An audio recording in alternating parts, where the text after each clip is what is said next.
皆さん、南山日本語学校からようこそ。皆さん、南山日本語学校からようこそ。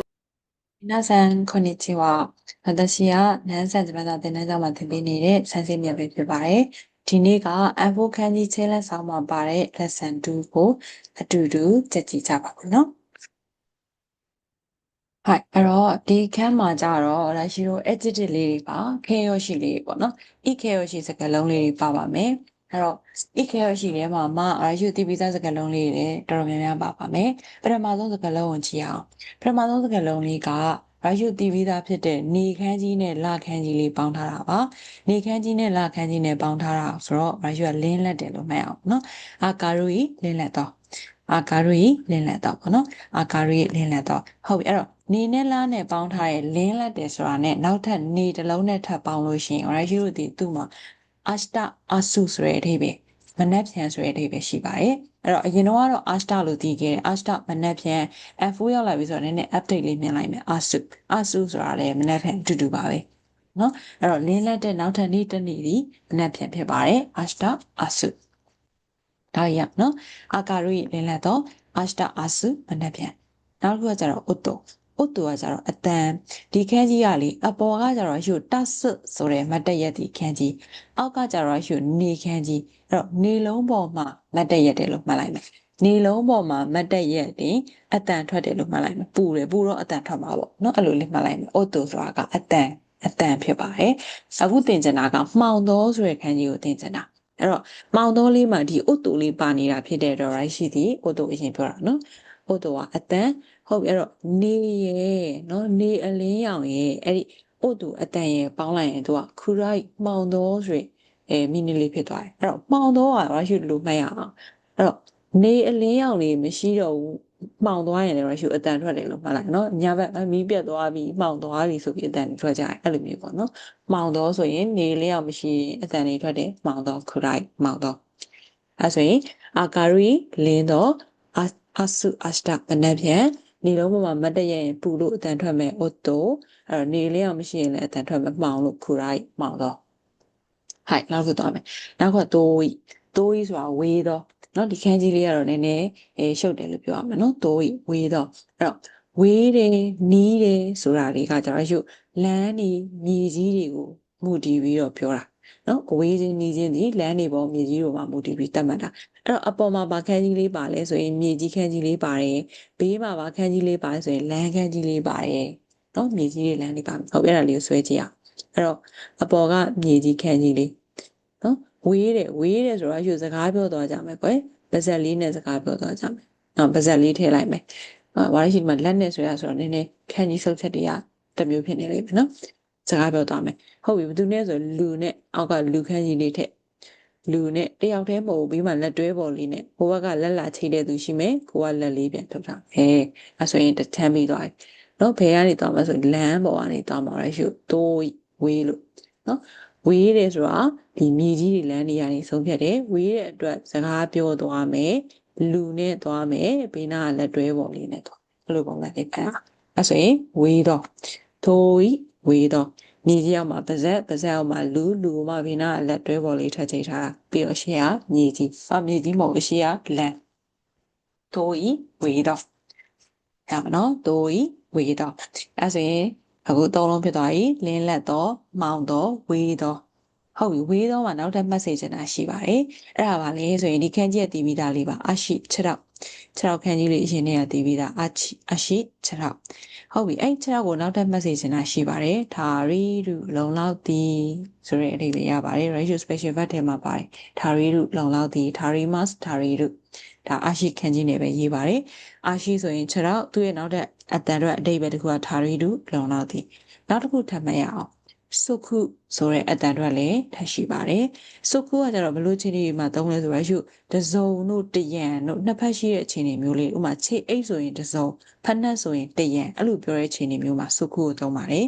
အစ်စုခုနိစုခုအဲ့လိုပုံစံမျိုးလေးပေါ့နော်အဲ့တော့စုခုကကျတော့အစုံနေအရံတွေမှာသုံးမယ်အဲ့တော့ဒါလေးက N5 ကဟာလေးနော်သူတစ်လုံးနဲ့ဆိုရင်အာရှိ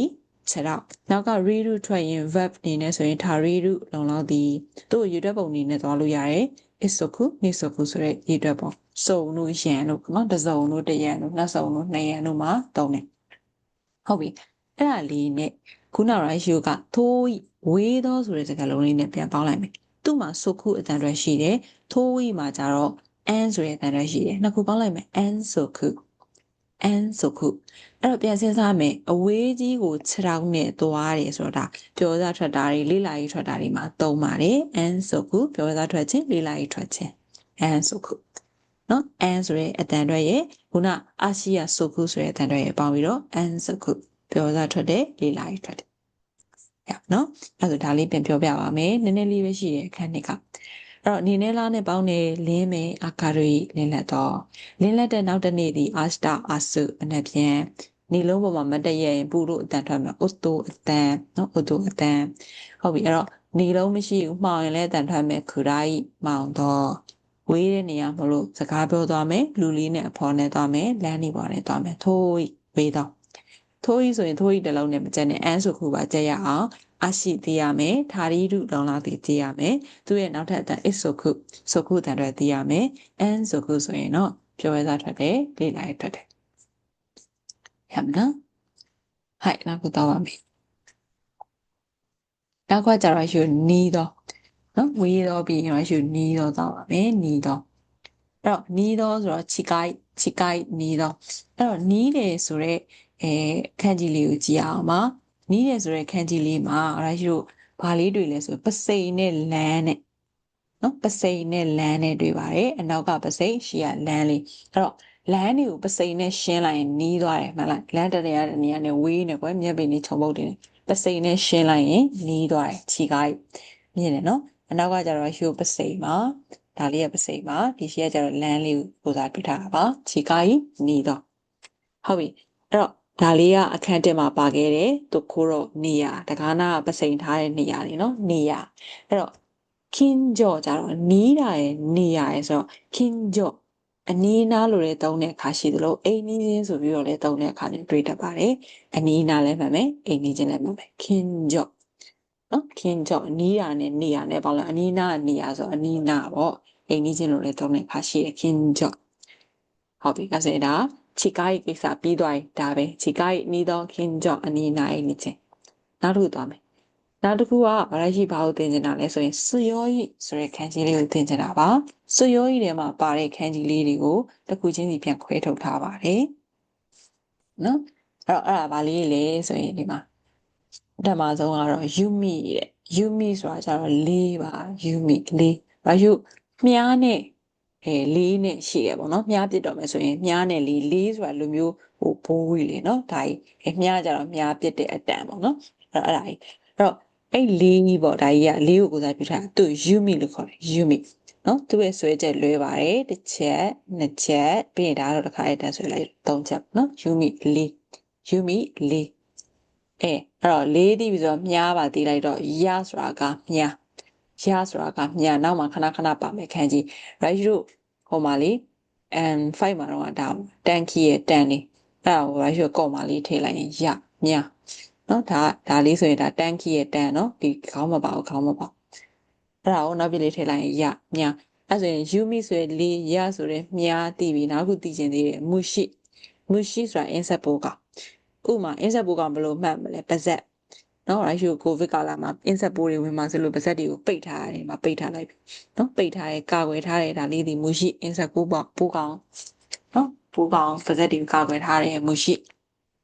အဲ့ဆိုရင်ဟုတ်ပြီဒါတွေအများကြီးကနေဘာဖြစ်လာမလဲဆိုရင်စွရောကြီးဆိုတဲ့ခန်းကြီးလေးသွားပါမယ်အဲ့တော့စွရောကြီးကအာကောင်းသောတန်မာသောနော်အာကောင်းသောတန်မာသောအနေနဲ့သုံးတာဖြစ်တဲ့အတွက်သူ့ကိုမှတ်မယ်ဆိုရင်အပေါ်ကတော့ရှိလေးခန်းကြီးလေးအရှိကလေးခန်းကြီးလေးနော်လေးခန်းကြီးလေးလေးနဲ့ဒါလေးကမမီမှုမဲ့မို့ရင်မှုသွားအောင်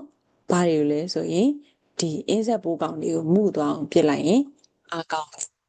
နော်လေးနဲ့အင်းဆက်ပိုးကောင်လေးကိုမှုသွားအောင်ပြစ်လိုက်လို့ရှိရင်အာကောင်းလာမရအဲ့ဆိုလေးရဲ့မှုရဲ့အင်းဆက်ပိုးကောင်ရဲ့အကောင်ပေါင်းရင်ဆိုရောအာကောင်းတော့တမတော့ရပါနော်ယူမီယာလေးရဆိုတာကမြမှုရှိဆိုတာကအင်းဆက်ပိုးကောင်လေးနဲ့မှုတော့ပိုးကောင်လေးကိုပြစ်လိုက်ရင်ဆိုရောအာကောင်းလာမယ်တမလားဆိုရော ဟုတ်ပြီဆိုရောဤအားကောင်းသောပြီးရင်သူ့ရဲ့စံချင်ပဲယောဤအားနေတော့အားပြောတော့နော်အားနေတော့အားပြောတော့အဲ့မှာလည်းဗာလေးတွေ့လဲယူမီလေးတွေ့တယ်ဟုတ်ယူမီလေးခန်းကြီးလေးတွေ့တယ်နော်အဲ့တော့ခုနကတော့အရှိကလေးနဲ့ပြည့်အားကောင်းမဲ့တန်ပါမယ်လို့ပြောရင်ဒါပေမဲ့လေးခဏခဏဖြစ်တယ်လို့မှတ်လိုက်သူကနှစ်ခုတောင်ထည့်ထားတာနော်လေးခဏခဏဖြစ်တော့ဒီမှာတန်ရာတွေရပြီးတော့အားနေသွားနော်အဲ့တော့လေးခဏခဏပြည့်ရင်လည်းမကောင်းဘူးတဲ့ယောဤအားနေမယ်ရမယ်နော်တန်ရာတွေရပြီးတော့အားနေမယ်ဟုတ်ပြီအဲ့တော့ဆက်ပါမယ်အဲ့နှစ်ခုကိုပေါင်းပြီးတော့ရုပ်ကျော်ကြကုအပြင်ပြော့ဆိုပြီးသုံးထားပါတယ်ဆိုရောဤနဲ့ယောဝါဤနဲ့ပေါင်းပြီးတော့ကျော်ကြကုဟုတ်ပြီအဲ့ဆိုရင်ဒီတန်းလေးပြင်ကြည့်ပါမယ်အဲ့တော့ခြေကားဤနီးသောလမ်းတွေကိုပစိန်နဲ့ရှင်းမယ်နီးသောအိမ်နီးချင်းအနီးနားဆိုရင်ခင်ကြော့အိမ်နီးချင်းအနီးနားဟုတ်ပြီယူမိလေးရမြမရှိပိုးကအဲ့တော့လေးနဲ့မြားနဲ့ပြတာမဟုတ်ဘူးเนาะဒီမှာသတိထားမယ်လေးနဲ့ပိုးကောင်းတွေကိုမှုသွားအောင်ပြလိုက်ရင်ရော့ဆိုရောဤအားကောင်းလာမယ်တန်မာလာမယ်လေးခဏခဏပြင်ကြတော့ရောဝါဤအားနေမယ်အဲ့နှစ်ခုပေါင်းရင်ကျော်ကြကုနော်ကျော်ကြကုအပြင်ပြော့အခုတော့ပါမယ်နောက်ဆုံးတစ်ခုနောက်ဆုံးတစ်ခါနော်အမိုးလေးတော့တဲ့ဟောလေးတော့ခန်းကြီးလေးကလည်းတကယ်လွယ်လွယ်လေးမိနာဆန်ခူးလူမှာဆွဲတတ်တယ်ဟုတ်ခူးလူမှာကိုထိတ်နဲ့ပိတ်နဲ့ပိတ်လိုက်ရင်အဲ့ဒါအမိုးလေးတော့ပဲဒါမဲ့ခူးလူမကြီးရင်ဆွဲပြီးထိတ်ပိတ်ကောင်းမဆွဲရအောင်နော်သူ့ရဲ့ဆွဲချက်ဒီထိတ်ကတော့အရင်လာရမှာနော်ထိတ်ကတော့အရင်လာပြီးတော့မှဒီအောက်မှာပါဆွဲမှာဆိုရင်ခူးလူမှာဆွဲနော်ခူးလူမှာဆွဲပြီးတော့အောက်ဆုံးပိတ်ကပိတ်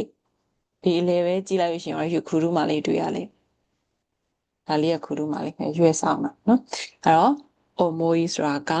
လေးတော့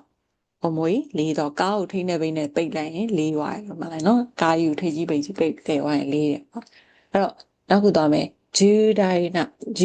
ကကြတော့အရေးကြီးတော့နော်ဂျူဒိုင်နာအရေးကြီးတယ်လေးကြီးတယ်ဆိုရင်အရေးကြီးတယ်လို့မှတ်လိုက်တော့ဂျူဒိုင်နာဟုတ်ပြီနောက်ခုသိချင်တာကခါရဒါဆိုရယ်ခန္ဓာကိုယ်ညဇာတာလေးရတည်ပြီးဒါဟိတိုကိုစားပြုတယ်ဟိတိုနဲ့တစ်ပင်လေးနဲ့ဆိုတော့ရွှေရဆုမိလေ5မှာပါရနော်ရဆုမိအဲ့ရဆုမိလေးကိုလူမျိုးလေးထည့်လိုက်ရင်တော့ခါရဒဖြစ်သွားပါတယ်ခန္ဓာကိုယ်ခန္ဓာတူတူပဲနော်ခါရဒအဲ့တော့ဘာသုံးချင်တာလဲဆိုရင်ခန္ဓာကိုယ်ရဲ့လေးတော့ရဲ့နှစ်ခုပေါင်းပြီးတော့တိုင်းကျူဆိုရယ်ကိုယ်အလေးချိန်တိုင်းကျူဆိုတာကခန္ဓာကိုယ်အလေးချိန်ကိုယ်အလေးချိန်ကိုပြောတာပါအဲ့တော့အမိုးလေးတော့ဒီမှာဂျူဒိုင်နာရဲ့ဂျူတန်တော်လေးပြန်ယူတယ်နော်ခါရတာကကြတော့တိုင်းလေးပြန်လာမယ်တိုင်းဂျူကိုအလေးချင်းနောက်ခုတော့မယ်ဖာရိပေါ်တော့ဖာရိဆိုတာကပေါ်တော့အဲ့တော့ပေါ်တာမှလည်းဗာလေးပါနေဆိုကားလေးပါနေပါတယ်ခုနလည်းကားထိပ်ပိတ်အောက်ပိတ်လေးတယ်အခုကားပါနေတယ်အဲ့တော့ဒါကိုကျတော့တစ်မျိုးမှတ်ရအောင်ဘာလို့ကားလေးရင်ဆွဲပါတယ်သူကကား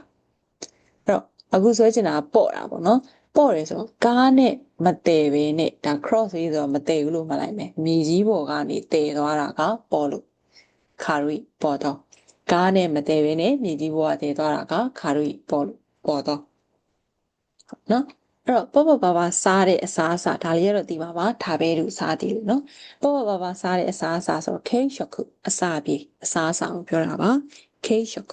ပေါ့ပါစားတဲ့အစားအစာဆိုတာအစာပြေအစားအစာ cake shock လို့ခေါ်ပါတယ် cake shock မုံလေးတွေ snack လေးတွေစားတာနော် cake shock ပါခါရီပေါ်တော့ cake shock ဆိုတော့အစာပြေစားတာပါဟုတ်ပြီနောက်ဆုံးနှလုံးပဲကျန်တော့နော်တခုကဖူတိုးရီဝါတော့တုတ်တော့ဝါတော့